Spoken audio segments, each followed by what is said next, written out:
Hi, everyone, and welcome to Wholesale Change. It's the webcast and podcast from Distribution Strategy Group, where we offer thought leadership for wholesale change agents like you. Because if you're on this show, you're probably a wholesale change agent too. My name is Ian Heller. I'll be your co host today, along with my talented and lovely business partner, Jonathan Bime, PhD. Jonathan, how are you today, my friend? Always a pleasure to work with you, Ian. Yeah, me too, my friend. I tell you, we're very fortunate, especially me. We got a good thing going. So we have a very special start to today's program because we received a fan letter. Now, we get a lot of feedback on the show, but we were very fortunate this week because we heard from Alok Pradhan, whose son Yvonne loves the podcast. So he wrote that he's the CEO of a technology startup called Turn, and he inquired about sponsoring our upcoming AI conference, which we'll talk about in a minute. But then he ended with, as an aside, my 3-year-old, soon to be 4, Yvonne, loves your podcast. He always wants to listen to Wholesale Change and refers to you, the hosts, as change agents. Jonathan, we're reaching a new demographic. Absolutely. Our audience is going to double overnight. I know, it's fantastic. So, Yvonne, thank you so much for listening to Wholesale Change. We're delighted to have you as a guest and a supporter. And we're dedicating this show today to you. Okay, great. So we've got a lot to cover today. Let's jump into it. Before we get into the interview with our guest, which we'll talk about in a minute, we got a couple of things to do business wise. One is our next conference, Applied AI for Distributors 2025, is coming up in June 24th and 26th in Chicago. We're going to be covering all kinds of topics. We've got, gosh, at least 15 technology companies, more like 18 or 20 now, I guess, that are going to be there talking about the applied AI that they have that's available for distributors today. We also have some fantastic guest speakers. Trent Gillespie, who's the CEO of Stellus AI, is going to be there. He was at Amazon for years and worked on things like, last mile delivery and Amazon business. We're delighted to welcome Don Sarno, who's the SVP of Digital Enterprise of North America at Sonopar, I think that's the world's largest electrical distributor, Jonathan, Is right? for sure. Yeah. And then Noelle Russell, and she's been at, Microsoft and Amazon and some other places. And she's now at the AI Leadership Institute. These are all phenomenal speakers. We keep adding to the list. So go to appliedAIfordistributors.com for information and to register. This conference is very likely to sell out. So we suggest that you sign up early. It's not we don't charge that much for these conferences, so it's a real bargain.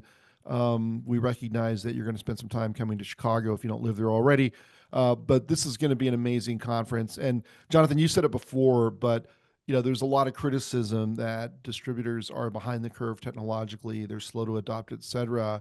But what? But the early adopters are going to see huge benefit, Yeah.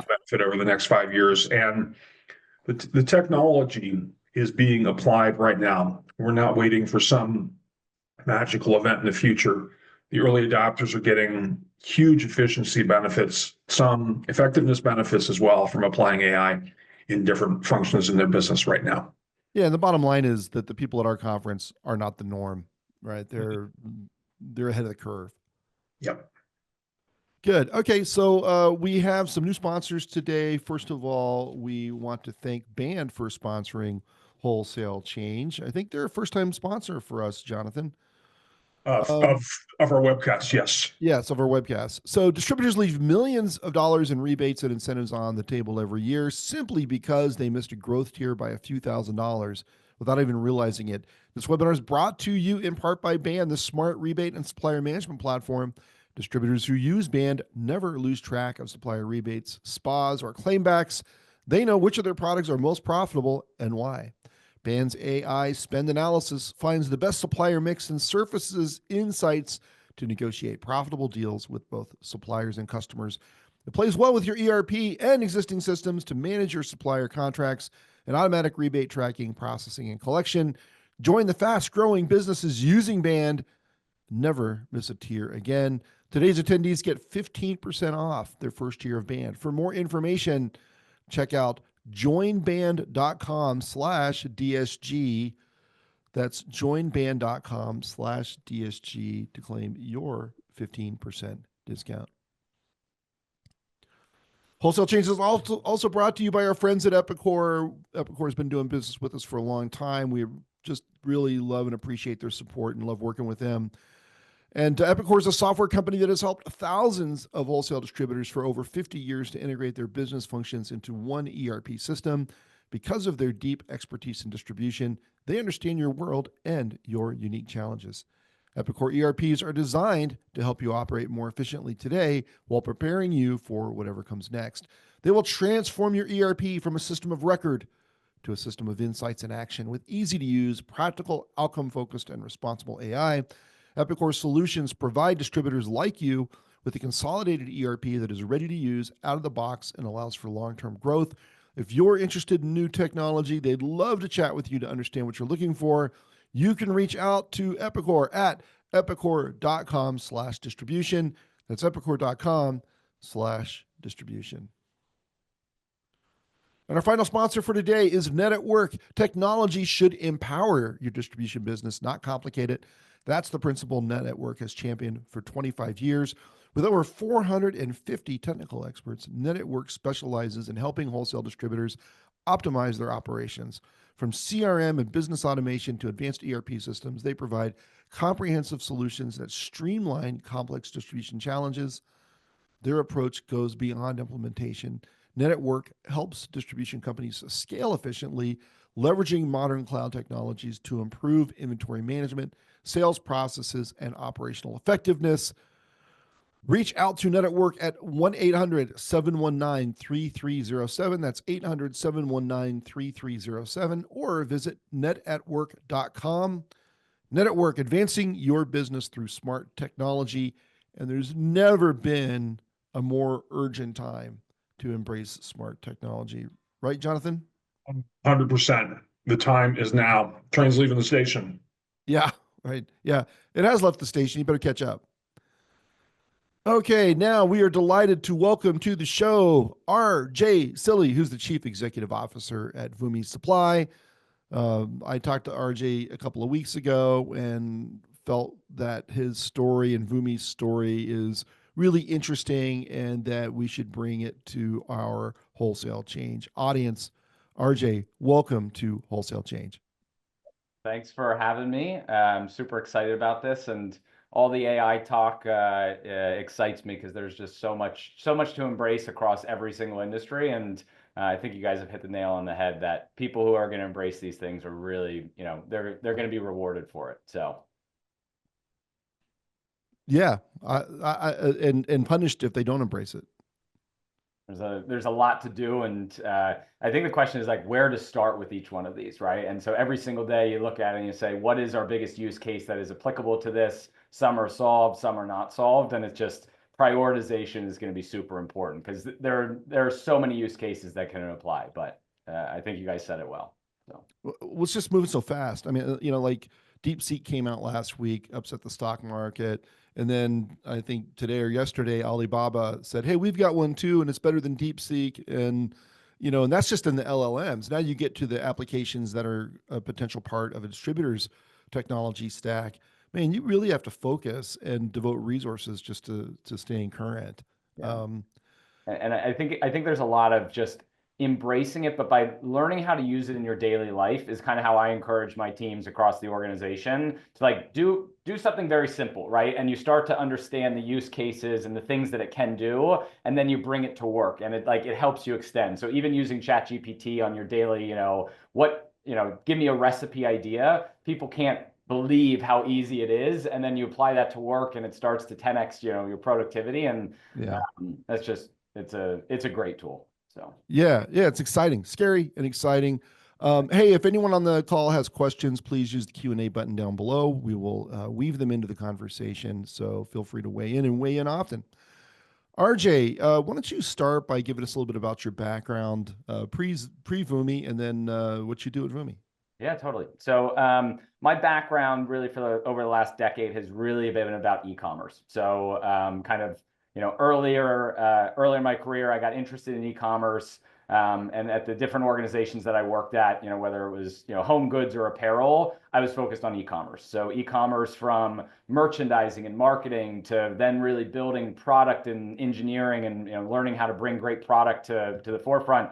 And then in my last job, I was the chief operating officer at Saks Fifth Avenue. So obviously completely different industries. I know way too much about women's apparel, but the concept of e-commerce, whether you're selling a widget, a dress, or you're selling a mini split unit, there are a ton of similarities. And for me, what I've really done over the last couple of months after I joined Voomi is obviously in a new industry has really been trying to, really take a deep appreciation for the product, the industry dynamics that are different than the other industries that I worked in, but then really going back to the roots of what e-commerce is and the things that make a great e-commerce operation and really building that and applying it to Voomi. And Voomi's been around for 5+ years and has built a really good business. And coming on as CEO in July, really started to build out and understand what are going to be the real unlocks for our business, and that's what I've been focused on. The one thing I'll say is getting into the HVAC industry and whatnot.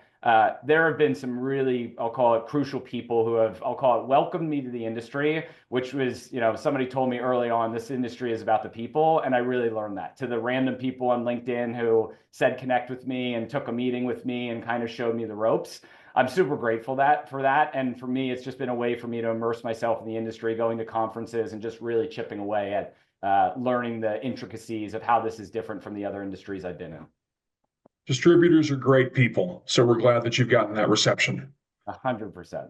So yeah, great people. Well, especially as you move out of the sort of crude world of Saks Fifth Avenue and move into the glamorous world of HVAC distribution, you got to step up your game. Totally.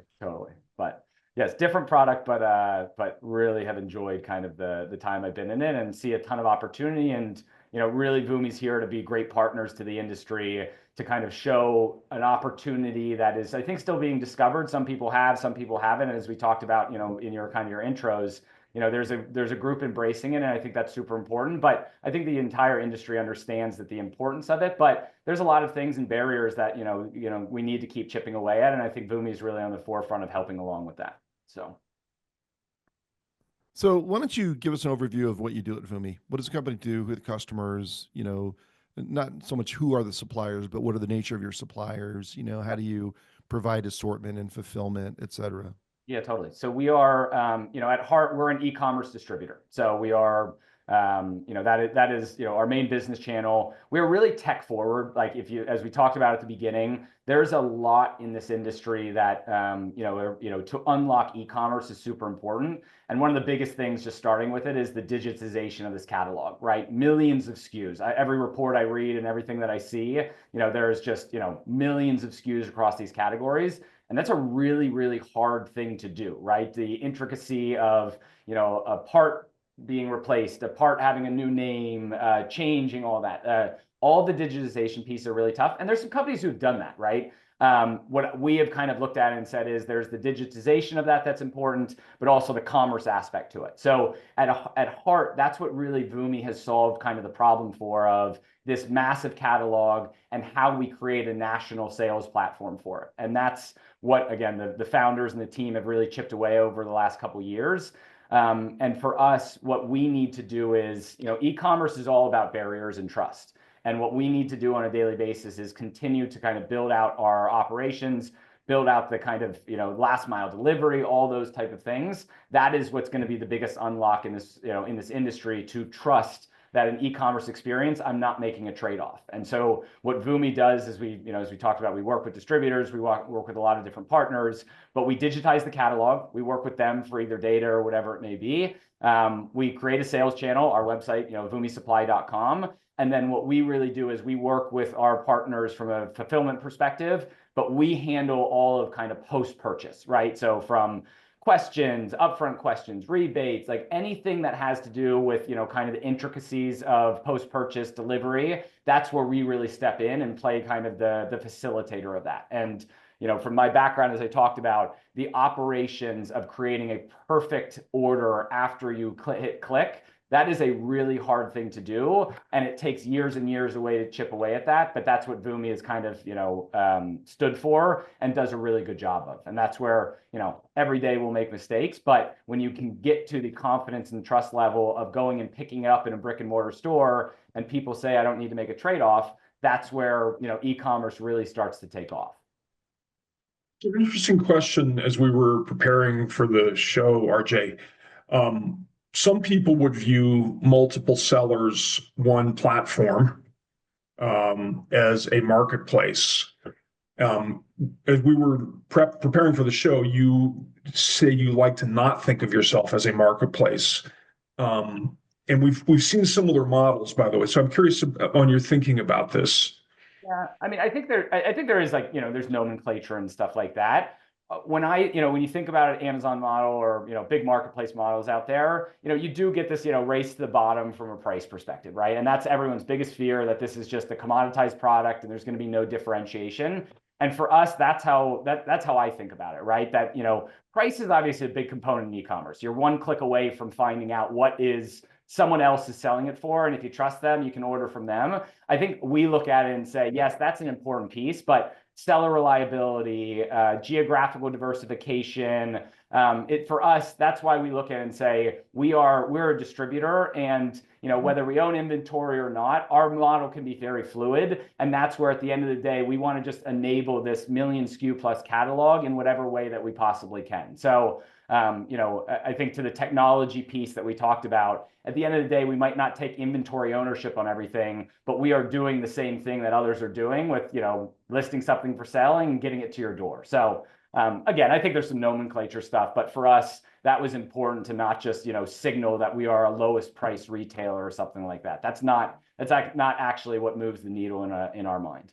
So, which is consistent with distributors, right? And I don't think Amazon's competing on lowest cost anymore. I would argue that was the case, was a characteristic of marketplaces, but is it anymore? Yeah.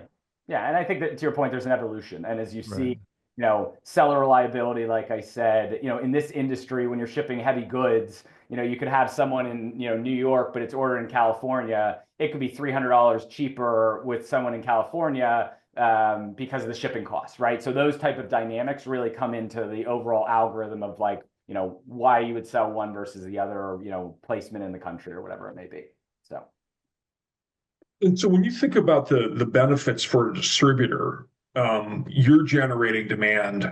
They are playing probably a larger role in fulfilling it. Yeah. Yep. Okay. Yeah. And to the benefits, just why someone would come on the platform.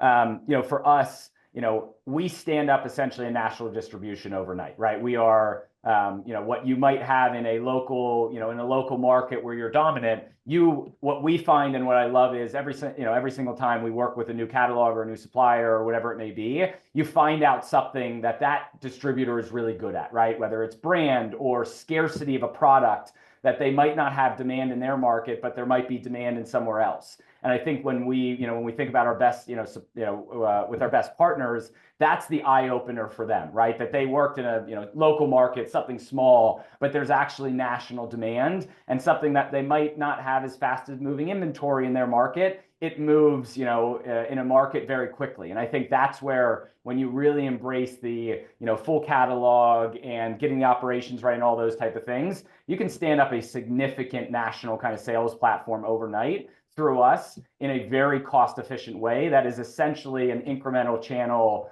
with very, very little cost overnight. And that's kind of the benefit that we go to people to say, hey, we focus more on parts and supplies. Equipment isn't really our forte right now. We think that there's opportunity, but especially on parts and supplies, that's where the national model is somewhat embraced, and everyone kind of plays in that game. So again, this kind of scarcity along with price is in a world of millions of buyers. There's someone out there looking for it. It might just not be in your local market. So it's fascinating. We do an annual state of e-commerce study where we look at what people are doing with e-commerce, how much revenue is going through the shopping cart. how they're doing things with marketing, et cetera. We've been running this, I think this year will be year 14. So yes, we've done it 13 times already. And in the early going of e-commerce, you'd ask people what they're trying to do with e-commerce, like, well, we want to start generating demand outside of our geographic serving area. 1% of the companies that aspire to do that are actually able to do that. And there's reasons why it's hard now. And now there's more competition. You're now trying to generate demand in some other place where somebody is competing and they have local presence. But you're really providing huge value for companies in doing that because it's otherwise hard to do. Yeah, and that's where, not to label ourselves as the e-com, but we are an e-commerce company. There is a special sauce to marketing and retention and those type of things that it is super expensive to stand that up. And what's kind of ingrained in this industry and what's ingrained in my background is creating that playbook that it is, there's a right way and a wrong way to do it, right? Just sending money to ad platforms and stuff like that, anybody can do it. But getting the targeting right, getting the retention, really knowing who your customer is and what they want to buy, even if it's not a returning customer, there are so many signals around the internet right now that you're able to piece that story together to say, hey, this is someone we should really spend marketing dollars on, or this is how they want personalized communication. If you're able to, recreate that, and again, where I've done that before, there's a playbook to do it. And to your point, someone who just wants to stand that up and say, I want to sell nationally overnight, it's really expensive and it's really hard. And that's where we've, found this niche in the market to really do that. So we have a couple of questions. RP, good friend of the show, wants to know, how does Voomi compete with Zorro and Amazon? It sounds like the same model. How do you differentiate? Yeah, I think,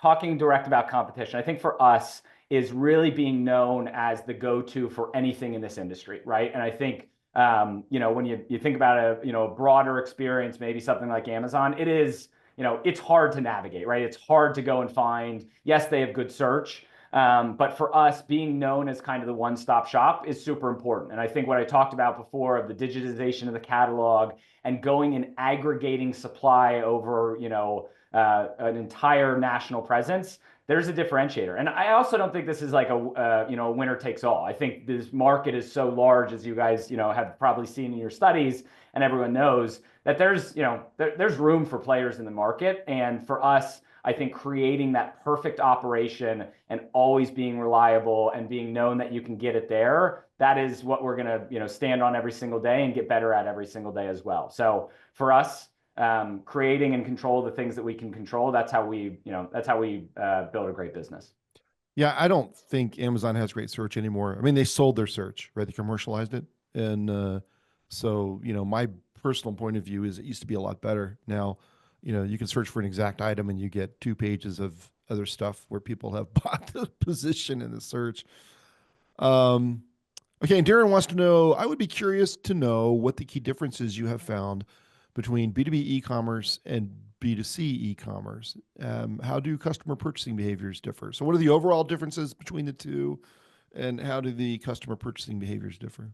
Yeah, I think, you have to kind of look at by industry. For me, starting on the direct-to-consumer side, direct-to-consumer is a lot about exploration, right? Whether you're starting your journey on one of the ad platforms or you are just looking, thinking about apparel, you're looking for inspiration, right? That is, so you need to be very good at taking a large breadth of product and figuring out, here are the 20 things that I need to show someone because they've kind of given me a signal, but they haven't given me this direct signal, right? So you have to be good at inferring, but you can kind of, rest on your laurels of, just the brand name, they know who you are, and they're going to come to you for a range of stuff.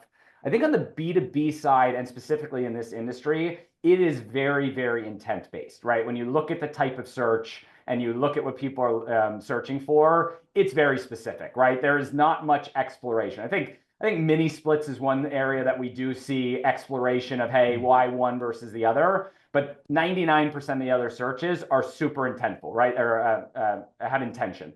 Part number, brand name, whatever it is. And that is where you can't miss, right? And you need to be so good at the second that they tell you they want X, you need to show them exactly X. There's no, because if you have to sort through parts and, you're not good with your catalog, I think that is where you add friction. And instead of going to, in e-commerce, you go to your brick and mortar to say, hey, do you have this part? And they have the exact thing. So I think B2B is really about being super intentional about displaying what you want, displaying what the customer wants, and kind of hitting that hard. I think on the B2B side, there's also a lot of, there's intent to buy, but there's time lag. And the process of quoting and getting the best price is a little bit different than in direct to consumer. It's like, here's what you get. Yeah, maybe there's a coupon code and whatnot. But I think when you look at B2B, there is a nurturing of the relationship, proving value in probably an offline model first, of picking up the phone, talking to someone, establishing a relationship, and then saying, hey, yes, you can call me back, or here's a B2B platform login for our site that you'll get 3% discount or something like that. So I do think there's a little bit more nurturing, and we've really embraced that at Voomi, where we have, I'll call it high touch service centers, quoting, those type of things. We don't shy away from it. If people want to call, we want to build that relationship and then build trust on the e-commerce experience. And hopefully, someday they don't call, but if they want to, we're here to serve that. So I think that's kind of the big differences that I see to D2C and B2B. Yeah, Ian and I were talking. You have a phone number on your page. You do quoting. Can you share a rough mix of business that comes through the online platform, meaning through the shopping cart, versus is quoted or done over phone?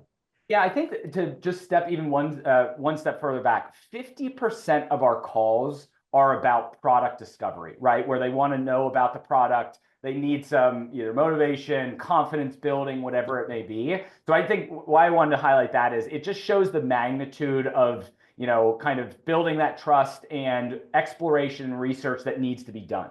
So outside, now getting to your direct question, it is still, the far majority, and we're talking, 80% plus, that is done through just, normal checkout and whatnot. I think what we get in on the quoting side is a smaller percent of the orders, but obviously these are, bigger, larger orders that are multi-unit and usually higher value, where we're able to find, potentially better pricing, or, if we, from a, margin perspective, we can, we have some to give, whatever that may be. So I think for us, it is still operates slightly more like a direct to consumer site, but that B2B and quoting process definitely takes a bigger share of the dollars, but on a smaller percent of the orders. So You've been spoken about this distinction of shopping versus buying. And in the B2C world, you typically shop and buy in the same place. But what you've just described is people could shop by talking to a customer service rep or inside sales, whatever you call them, and then they could actually go online to buy, or they could shop online and place an order with their customer service rep. There's a lot more varieties of shopping and buying in the B2B world than in the B2C world. And because of that, most people aren't aware of the distinctions. Like, well, yeah, I just went to Amazon. Well, you did two things there. There were two use cases: shopping and buying. So, well said. What, by the way, is there a meaning behind the name Voomi? No. Founders, when you think about it, you got to, trademark and those type of things. That's hard. Yeah, right. Really is. So, founders, found the name and, trademark perspective and whatnot. So no, Farron, one of our founders, might have a slightly better story than me, but does not have a ton of connection. So it's a little bit like the word from the Monty Python skit with the dead parrot. So I'll just point that out. I don't know that one. Yeah. I saw, what did I see the other day? The NHL team was rejected for their trademark, right? And you think about this, right? It's, millions of dollars put behind infrastructure. It really can be a hold up in instances. So picking that is super important, and then going forward. And I think, whatever the name may be, what the product and the experience behind it is what really drives it. So when you go ahead, Jonathan. No, go ahead. When you think about your buyer, your customer, how are you delivering a better experience for them? What are the benefits that they have as a buyer coming to Voomi? Yeah, I think just to hit customer a little bit, we obviously the contractor is a big piece of the market. That is not right now our sweet spot in terms of the majority share of our buyers. We work with a lot of what we call institutional buyers, municipality, those type of things. So I think when you break it down, and I'll get to the contractor piece, what we talked about before with kind of our core customer, which I just talked about, that is an opportunity for them to go and essentially shop a bit around the internet, their local distributors, whoever it may be, and that's where price does come into play in some of those. I think the more sophisticated and the more time that someone has to buy something, the better that we actually compete in the process, right? Where we're able to either quote or offer them lots of quantity of something that they couldn't aggregate and they would have had to put it together from 10 different distributors or whatever it may be. So I think on that side, from that kind of institutional buyer, that is a sweet spot for us. Obviously, the majority of the market is the contractor market, and for us, what we need to really chip away at is, and I always talk about trust in e-commerce. To have to make a trade-off right now, right? For us, our delivery is right around 3 days. That might not be fast enough for people, right? And we need to get to a point where we're 2 days, 1 day, same day, that type of thing, and we're going to chip away. But right now, you have to make a trade-off, right? If you need to, you need a part, you need something tomorrow, we might be able to get to you in some instances, but it's not going to be our number one use case today. But we will have to chip away at that. From our buyers today, from contractors and other, in DIY and stuff like that, scarcity is probably where we win, right? Where someone is not able to find it, we're the only one on the internet that has it, or we were able to get it in front of you when you were looking for it better than someone else.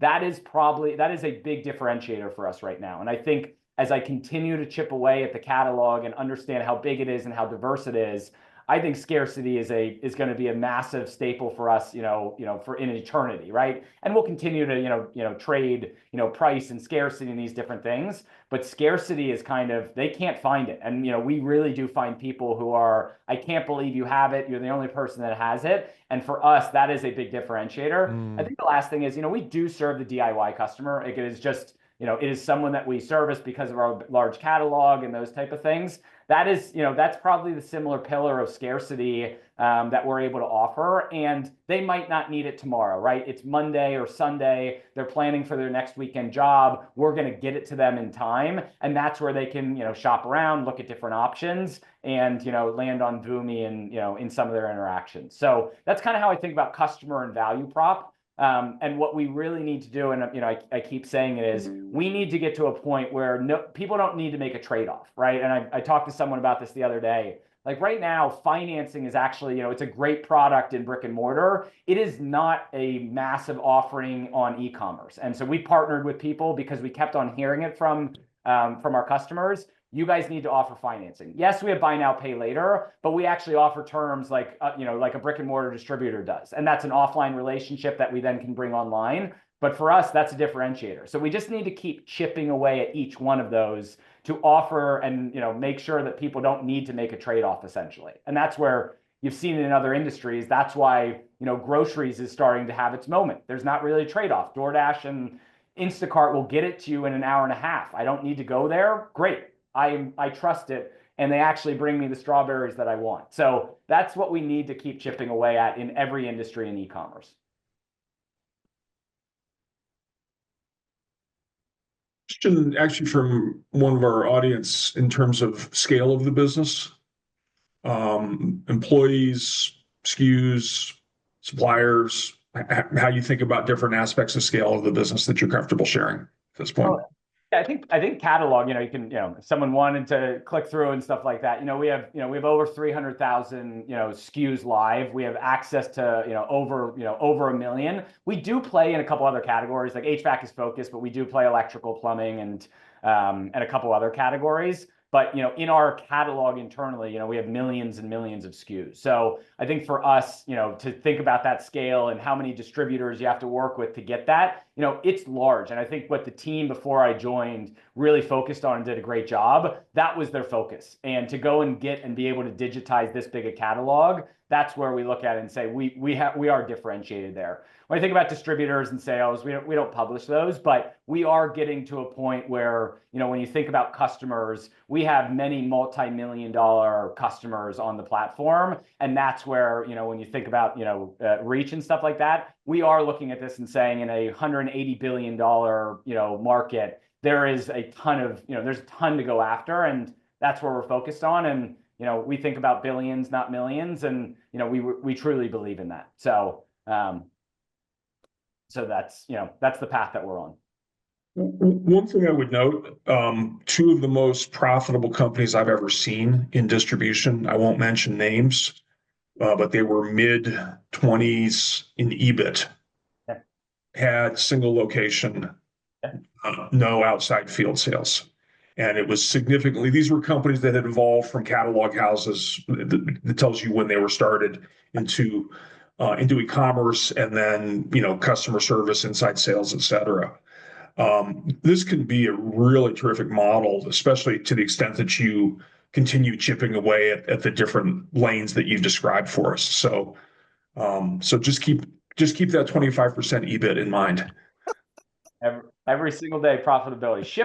Shipping in this industry is, someone made a decision way before, in the early 2000s. Free shipping was the ultimate disruptor. That if you just looked at the economics, I always say you can sit in your house and order. You can do all these things without driving. You don't need to take a picture of it in a store. The economics were just backwards. I know Walmart tried to make this push a couple years ago of, different pricing, brick and mortar versus digital. Somebody 20 years ago made a decision that really hurt all of us. But the economics, you just need to chip away. And there's some very, very profitable distributors out there. So RP's got a couple questions, and I'm going to kind of weave something in here. So could RJ speak to how he works with suppliers and selects them and onboards them? I will add to that, how do you manage product data in a platform like this? Yeah, and I think so. We have, one of the things that, in every industry that I've been at, technology is always a barrier to move forward, right? And so I think from the start of this organization, from the founders, we needed to build something that enabled others, right? So if we came with this long list of, we need an API, we need, you to code something, just get in line for a tech roadmap, right? That is just going to be very hard. So what we've really built is a really good ingestion engine that whatever form you want to give it to us, if you wanted to give us to a fax, if you wanted to give it an Excel, if you wanted to give it an API, that's great. We can ingest in any way. And that is the sauce of this digitization of the catalog that we've really built, that we look at it and say, we know what this is, or we don't know what this is. Build it out from a content perspective, use the content that's given to us, whatever it may be. That is, an asset that we have spent a lot on and, enables us to have, millions of SKUs in our catalog. So I think working with, suppliers to, working with distributors to anyone, we have the range of people who send us Excel to the API. We'll work with anyone. So the onboarding is actually more on us. Getting us an Excel file is kind of the bare minimum, but we don't have special requirements that say, here's all the things that we need to get you on the platform. It's kind of a bare minimum. And so that's kind of day one. So that opens us up to work with essentially anyone, right? And, anyone who can produce an inventory file or something like that, which, the majority of people have. That's our non-barrier entry. That means people can be on the platform. We can get people up and running in less than a week. But what we really like to do is work with our partners to say, hey, this is what we see in your catalog. Here's the dynamics. Here's what we think the opportunity is once we've kind of ingested it. And so that's where it's a super distributor supplier friendly model that we can do most of the heavy lifting and essentially stand you something up overnight. Is there any AI involved in any of your product data management? A ton. Yeah.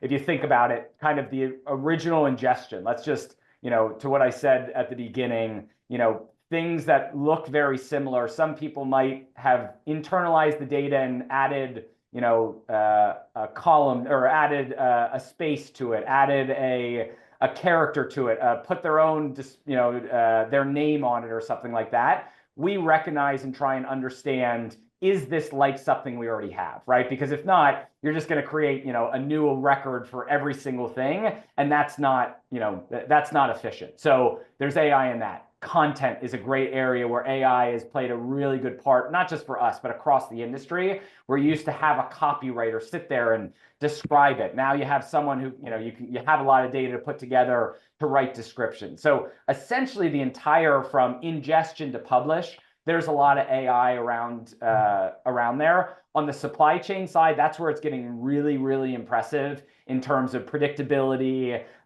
delivery speed, estimated delivery date, where AI is really looking forward and taking patterns and being able to predict really well. And everyone knows good estimated delivery experience versus bad estimated delivery experiences. It is getting better every single day. And that's good for everyone. That's good for the carriers, the customers, for us, our customer service centers. So AI really does play across, our entire ecosystem. Just the product content piece, one could easily imagine that without AI, you've got an army of 15 or 20 people doing product content. And right, so I presume you're seeing those efficiencies now, where you don't have to have 15 or 20 people doing product content. Totally. I mean, in my old world, and the one thing, hallucinations is the one thing that you do need to control for, right? In my old world, where there was romance copy and you wanted to describe, how it felt when you wore it and stuff like that, that's where you could go a little off the rails. I would say this industry, you need to be very, very specific and not make up the, hey, I don't know this answer, so make it up. That's where you lead to wrong product and bad description and stuff like that. So, but the kind of putting it in the same form and finding it from a bunch of different sources and those type of things, I think that's where AI really unlocks. But to your point, you don't need 15 copywriters doing that. You can have, one or two people checking it, which quality and human in the loop is super important. But the aggregation of that and putting it all together can be done with, open source models or things that are specific for this industry. So we covered this in our pre-show call, but not live. Tell us about, how you fulfill orders directly out of your own distribution center versus drop ship. Most of it's drop ship, right? Yeah, we are asset light right now, right? That for us, when you think about the evolution of kind of the markets, asset light, connecting buyer and seller, that's kind of the thing to unlock right now. As I talked about in my old world, had, many distribution centers fulfilled from stores. That was physical inventory, $500-600 million worth of inventory. That is a real challenge, right? So that is something that you need to, figure out. And by doing kind of this distributed asset light model, you learn a lot about that on what you would do if you own the asset. So I think there's an evolution. Right now, there's just so much opportunity on kind of connecting buyer and seller in this market that's where we're really focused on.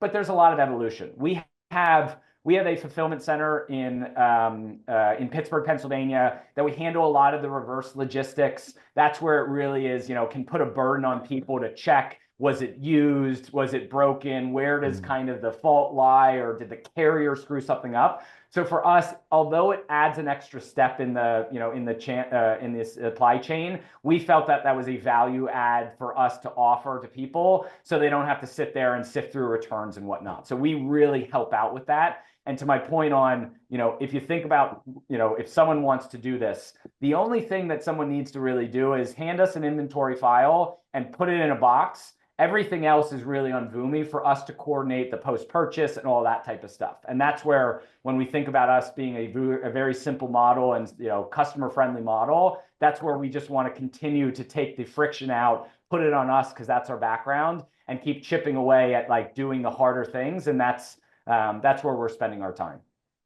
Yeah, so I hear you. I mean, you make it easy for distributors to sell on your platform, but I would assume that for the most part, the distributors that are good partners tend to be technologically ahead of the average distributor, maybe more digital, better with product data, better, utilization of their ERP. Is that assumption correct? 100%, right? So if you think about it, someone who doesn't have a sophisticated PIM, we're gonna, it's the product is almost as good, is only as good as the information that you have. So to your point, if you have the part number, I am surprised that the amount of things that we sell with just a part number and no picture. In old worlds, it was you had to show them what it looked like. But there's a lot of trust that says, hey, if you actually have this in inventory and the part number is right, people buy it. However, there's also that there's a barrier to trust there that you need to chip away with pictures and those type of things. So if you have an unsophisticated PIM, you're right. It's not going to be as good as someone who has their own PIM. They use someone, a third party that's kind of aggregated all of this data. And then same thing on the operational side, to your point, right? The faster shipping, the more reliable, the less cancellation, those people who kind of do all of those things well with even, if it's their own business or working with us, those are the ones that are, going to be better, on the platform and probably do more. But there is still opportunity in just, giving very limited data and being able to put something in a box. But we work with some very sophisticated partners that have automated distribution centers. You see their click to ship speed is, less than 2 or 3 hours. And that helps, everything, right? From speed and all the operations. So, but yeah, you've hit the nail on the head. So Lisa's saying, I think that's just a confirming question. So you take and handle the customer service post-purchase calls, right? Yeah. I mean, there is something, we handle 95% of it. There's something that we might not know, or we want to check to say, hey, do you really have 20 of these in stock before we go and place this really big order? So there is, a central point of contact, but the majority, 95% of the stuff we can do on our own. But yes, when you call, a Voomi agent, you talk to our team, you're not being passed to someone else that, is, at a partner or whatever it may be. So. Where do you see this channel going, or these channels going? I mean, how's Voomi going to evolve? And if you have an opinion, how do you think the HVAC distribution channel is evolving? Yeah, I think, I've said it a couple times, but, in every industry, that trust piece is important, right? As the more trust you build, and, I used the grocery example before, but grocery tried to get off the ground like 5 times, right? In early 2000 to 2009 and it had these moments where it was like trying to break through. COVID was the forced mechanism that made people order groceries online. And I actually think the grocery industry got it really was ready for it, right? So they were probably ready for it 5 years ago, but the customer wasn't. So they got ready for it. They got the scar tissue of the problems they had in the early 2000s or whatever it may be. And then COVID forced it. COVID was a good, a forcing mechanism, but it actually then it made people be able to trust it, to say, wow, that was a really good experience. And now, even out of COVID, I can trust this, and it's a great value proposition for me. I don't need to go to the grocery store. I don't need to do all of these things. And I think that's similar in almost every industry that has low e-commerce penetration, right? So I think that continued trust is going to need to be there. And so when people say, hey, it's at my option and I don't need to make this trade-off, that's where I just see growth, again, in every industry, not just HVAC. And I think I've seen it in every industry. The harder to ship and the harder the catalog, the longer it takes to adopt. And HVAC, I think, is a perfect example of that, that it's a really tough catalog, and it's big, bulky things. It's LTL shipment and stuff like that. So, you can look at reports and see, you guys probably have it better than I do. The quote unquote adoption of e-commerce, being high single digits to low double digits, whatever it may be. It only goes one way. And I think when the market really continues to embrace the, word of mouth is out there, that there's a reliable site, those type of things, that's where it just goes. And I don't think we're like sitting here projecting and saying it needs to go to 30% for us to be successful. We just need to keep building a great operation, and everyone in e-commerce needs to keep chipping away at that, and the adoption will naturally come. So I think that's somewhat the evolution that we look at. And, we control our controllables. The uncontrollable is when people are going to embrace, but when the market continues to push there, we're ready for it, and and be one of the main options. Your answer to this really parallels the data that we're seeing. So it's exactly the bracket you mentioned, at least for plumbing, electrical, HVAC, that PEM sector. They're moving up about a point per year in e-commerce revenue going through the distributor shopping cart. HVAC and plumbing actually do better because If you think about this, when's the last time you called the electrical contractor to your house versus the HVAC or plumbing? You can probably remember the plumbing or HVAC thing. Electrical thing, it might have been 15 years or never, right? So that focus on parts, I think, is really good, and that focus on scarcity, is really going to drive adoption for you. Among the three, we see more going through e-commerce and plumbing and HVAC than we do in electrical, because a lot of the electrical stuff is project oriented, right? Yeah.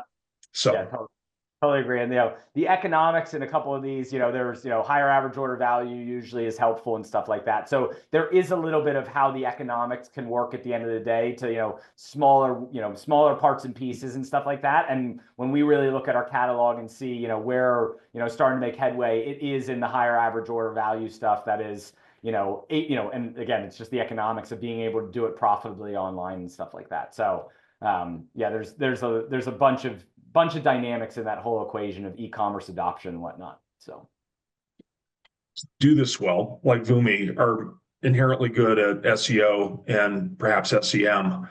One of the downsides of being really good at SEO is you can generate a lot of the wrong kind of business from DIY who do very small orders. I'm curious if you have seen that phenomenon in what you're doing at all. Yeah, you do, right? You look at, and it was kind of what I was just hitting at. You look at the average order value and you look at the repeat customer, right? And in the DIY sector, it is just both are in the wrong, go the wrong way. Lower AOV, less consistency. I think I've heard of some e-commerce retailers essentially turn that business away. And I just look at that right now and the way that we built the model and being able to do it, doing it the way that we do.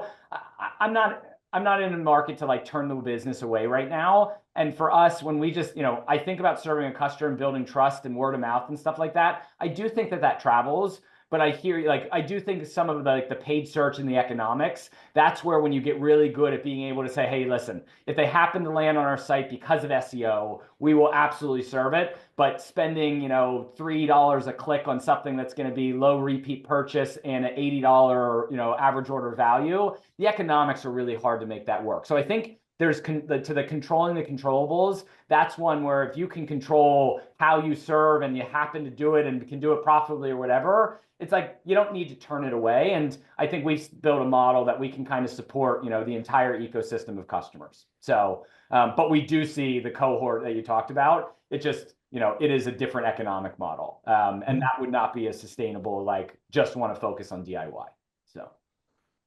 Hey, RJ, I'm curious about something because we see a lot of people come out of other industries, in particular retail, into B2B, and the adjustment's harder for them than they expected. And sometimes they can't fully adapt, right? I mean, the transaction's more complex. The accounts have hierarchies. It's not just one person. The products themselves are more complicated. You really, it's beneficial to take a phone call because people do have questions about the products like you guys do, or have live chat or whatever. And you've got to extend credit terms or financing, whatever you want to call it. So it's a very different business model. I mean, it's not rocket science, but if you bring all your paradigms with you and you refuse to change them or struggle to change them, you're going to have a hard time figuring it out.